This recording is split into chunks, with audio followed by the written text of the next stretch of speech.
મારું નામ અશ્વિન બેનમભાઈ રાઠોડ।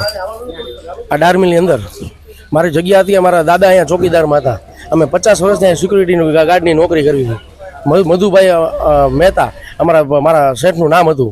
અને આ અત્યારે કોઈક ડૉક્ટર સાહેબ કરીને એમ કે આ જગ્યા મારી છે। એ બધા ભાઈઓ મેટલમાં કબજો કર્યો એ લોકોએ અને જીસીબી મારી મારું મકાન મારું ઘર બધું પાડી વાર્યું। મને એવું કહેવામાં આવ્યું હતું કે અમે બધું પટ કરીને તમારું મકાન એમને રહેવા દઈશું, તમને કાંઈ નહીં કરીએ।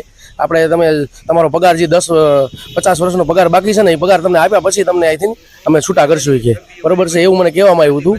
અત્યારે મારું બધું પાડી વાર્યું છે। મારા મકાન સામાન ટોટલિંગ આમાં બધું હતું, ફ્રીજ કારખાના મશીન મારા કબાટ પલંગ શેટી દાગીના બધું એમાં હતું, ટીવી આતે બધું અત્યારે કાંઈ છે ને અહીંયા બધું એ લોકો પાડી નાખ્યું છે। અને પાડીને એ લોકો ક્યાં લઈ ગયા કાંઈ ખબર નથી સાહેબ મને। અત્યારે મને રોડ ઉપર લઈ દીધું, મને એવું કે મેં ફોન કર્યો તો એવું કીધું તારે થાય કરી લઈ કે બરોબર એ જગ્યા અમારી હું તને ઓળખતો જ નથી કે એવું કહી દીધું અમને। એ આ ઓલા ડૉક્ટર સાહેબ નામ છે એનું, થાય કરી લ્યો એવું કહેશે ને કે હું કાંઈ બોલ્યો ને ફોનમાં કે તારું રેકોર્ડિંગ થાય છે અમે તને હલવાડી દઈશું, એવું મને જોર જબરદસ્તીથી મને દબાવે છે એ લોકો અને હેરાન કરે। મારા ઘરનાને કહે જેમ આમ કહે અને સિક્યુરિટી ગાર્ડ ઓલી બાજુ બધા છે ક્યાં સામાન નાખ્યો અમને કોઈ કીધું જ નથી, એમને બધું પાડી વાર્યું અમારું સાહેબ। અમારામાં શું લાઈન લેવાની? અમારે સરકાર અમને ન્યાય આપે આમાં, અમે પોલીસ પાસે એવો નમ્ર વિનંતી કરીએ છીએ કે અમને અમારો ન્યાય આપે। અહીંયા જીલુ અશ્વિન રાઠોડ।